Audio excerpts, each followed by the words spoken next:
Okay, my YouTube people, if you have a 95 and later KDX 200, these foot pegs are easy to come by, but for the earlier ones they're not.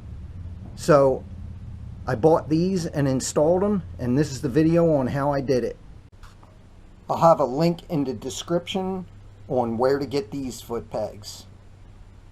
I'm trying to find different foot pegs than these skinny things, since these hurt your feet pretty good.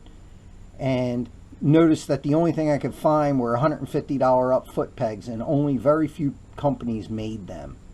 So I decided to keep looking on the internet and end up coming across this company, but they sold a foot peg that was also interchangeable with a CRF 230F. So I went online onto eBay and bought foot pegs that fit the CRF 230F.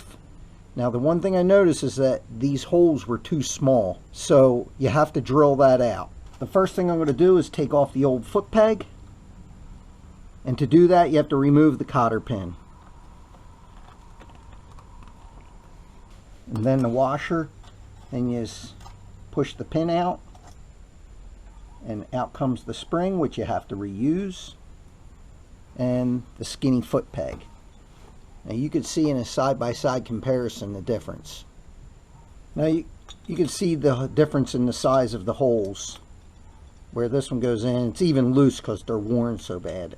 So the next thing I do is I drill it out with a 25/64 drill bit.